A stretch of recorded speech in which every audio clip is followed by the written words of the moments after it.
문제다는 신혜손입니다. 국가직 공무원, 직업상담사 직렬, 직업상담 심리학개론 핵심 강의 시작하겠습니다. 38강 직무 분석이에요.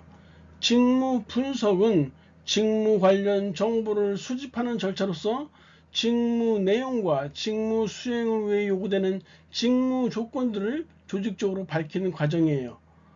또한 직무 분석은 직업 정보로 활용되는데 기초적인 자료를 제공하게 돼요.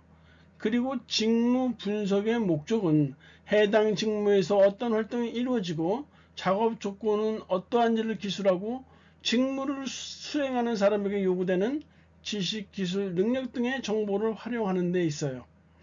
테일러의 시간 연구와 길브레스의 동작 연구에서 시작되었으며 숙련 기능공을 양성하기 위한 목적으로 프로그램을 개발한 것을 계기로 해서 직무 분석이 비약적으로 발전하게 되어 제1차 세계대전 중에 미군의 인사분류위원회에서 직무 분석이라는 용어를 제일 먼저 사용한 것으로서 알려져 있어요. 직무 분석 관련 용어를 살펴보면요. 첫 번째 동작인데요. 모션이라고 하죠.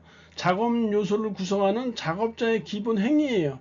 신체의 일부를 움직이거나 이동하는 등 작업과 관련된 행위가 포함되어 있어요. 두 번째는 작업 요소, 태스크 엘리먼트인데요. 연관된 여러 개의 동작이 하나의 작업 요소를 형성하며 작업을 구성하는 하위 요소예요. 또한 어떤 직무와 연관된 동작, 정신적인 활동 등 더 이상 나뉠 수 없는 최소 단위의 작업이라고 부르고 있어요. 작업 태스크는 직무를 단계별로 나눈 것으로서 측정 가능한 행동을 말하며 작업자가 수행하는 신체적 정신적 활동으로 일 또는 과업으로 표현되는 것이에요. 쥐기 포지션이라는 것은 작업자 개개인에게 임무, 일, 책임이 분명히 존재하여 작업이 수행될 경우 개개인이 행하는 작업을 의미하는 것이 직위예요. 직무상의 지위를 의미하며 어떤 조직이건 작업자의 수만큼 직위가 있게 되는 것이죠. 직무잡이라는 것은 여러 직위 중 중요하거나 특징적인 면에서 같은 한 무리의 직위라고 할 수 있는데 각각의 직무는 직무 분석의 대상이 되는 것이에요. 직무 수행을 위한 선발, 훈련, 과업, 배분의 단위가 되는 것이죠. 마지막으로 직업, occupation은 주어진 업무와 과업이 매우 유사한 직무들의 집합이라고 할 수 있으며 특정한 직업은 작업 목적이나 작업 방법, 중간 재료, 최종 생산물, 그리고 작업자의 행동, 작업자의 특성 등의 관점에서 유사한 관계에 있다고 볼 수 있어요. 직무 분석의 활용에 대해서 애쉬라는 학자가 다음과 같이 제시한 바가 있어요. 사원을 모집하거나 선발할 때 직무 분석을 활용할 수 있대요. 그리고 이 종업원들을 교육시키거나 훈련시킬 때 또는 배치나 경력 개발을 할 때 직무 평가 및 직무 수행 평가에 직무 분석이 활용될 수 있으며 작업 환경 개선이나 정원을 관리하고 그리고 안전 관리를 위해서도 직무 분석이 활용될 수 있대요. 다시 한번요. 좀 많이 나왔던 것이에요.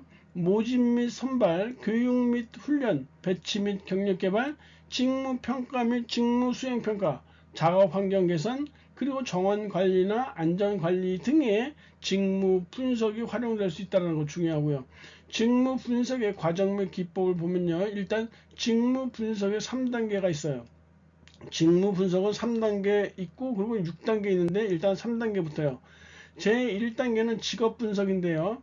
직업이 요구하는 성별이나 연령, 교육 및 훈련, 그리고 정신적, 신체적 특질이나 채용 후 책임 및 권한 등을 명시한 직업 명세서를 작성하는 것이 제1단계 직업 분석이에요.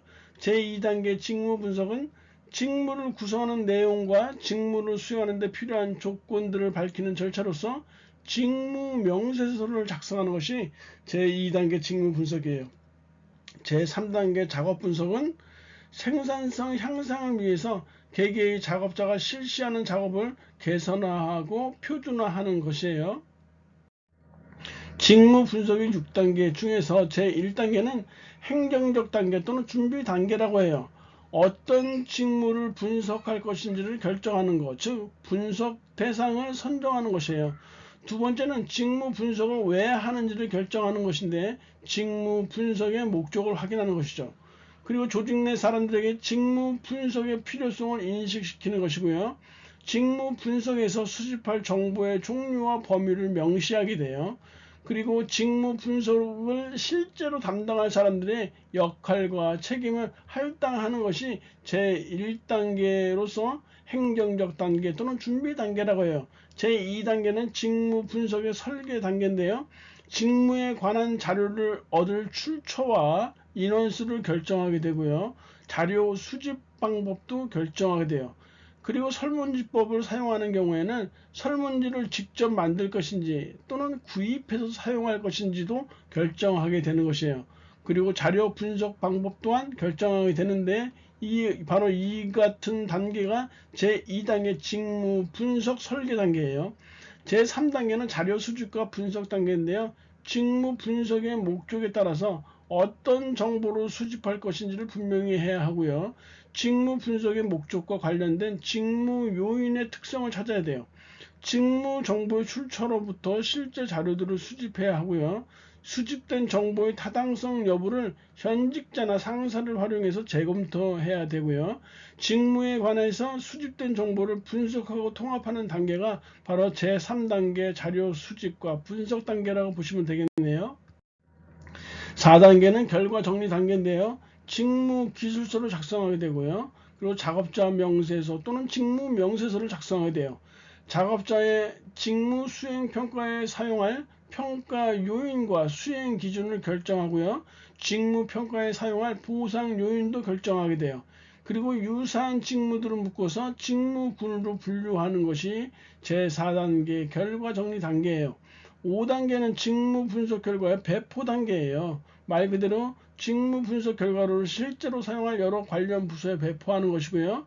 관련 부서들은 이러한 결과를 모집이나 채용, 배치, 교육, 고과, 그리고 인력 수급 계획 등에 이렇게 활용하게 되는 것이죠.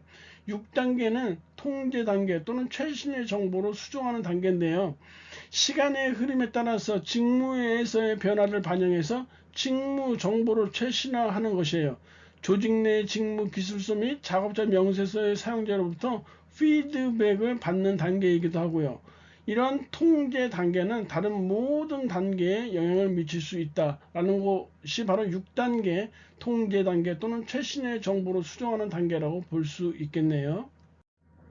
직무 분석의 유형인데요. 굉장히 중요해요. 전문제 많이 나왔던 것이고요.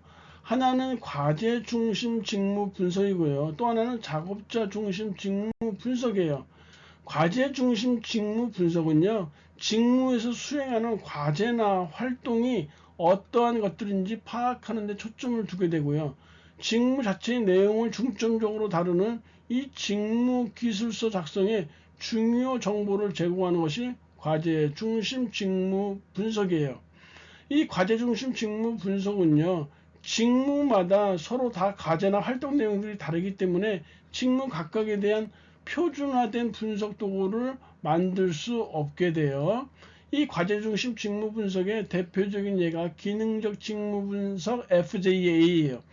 이 FJA는 직무 정보를 자료, 데이터죠. 사람, people이에요. 사물, thing에서 DPT로 이렇게 분석하는 것이 기능적 직무 분석이에요. 반면에 작업자 중심 직무 분석은요. 직무를 수행하는 데 있어서 요구되어지는 지식, 기술, 능력, 경험 등 작업자의 재능에 초점을 두는 것이에요. 인적 요건을 주로 다루는 직무 명세서 또는 작업자 명세서를 작성하는데 중요 정보를 제공한다. 즉 작업자 중심 직무 분석은 직무 명세서, 작업자 명세서를 작성하는데 중요 정보를 제공하게 되고요. 직무 각각에 대해서 작업자의 재능에 초점을 맞추기 때문에 표준화된 분석 도구를 만들 수 있다는 장점이 있어요. 이 작업자 중심 직무 분석의 대표적인 예가 직위 분석 질문지 PAQ인데요. 이 PAQ에는 직무 수행에 요구되는 지식, 기술, 능력 등의 인간적인 요건을 밝히는 데 목적을 둔 이 표준화된 분석 도구라고 보시면 되고요.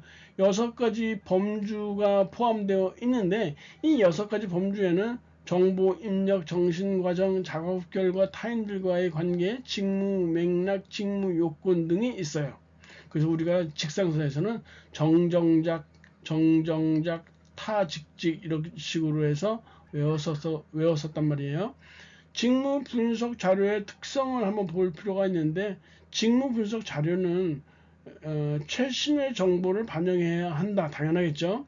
그리고 가공하지 않은 원상태의 자료여야 해요.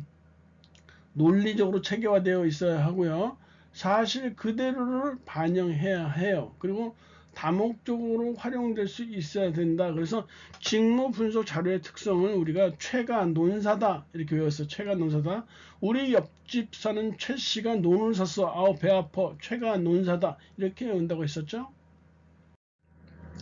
직상사 기출에 나왔던 거, 작업자 중심 직무 분석의 특징과 가장 거리가 먼 거, 표준화된 분석 도구의 개발이 작업자 중심 직무 분석은 가능하다고 했었어요. 그래서 1번이 틀린 내용이 되겠고요. 2, 3, 4번은 모두 작업자 중심 직무 분석의 특징과 관계가 있는 것이에요. 그래서 1번 정답 나오네요. 강혜진이 고생하셨고요. 다음 시간에 뵙도록 하겠습니다. 감사합니다.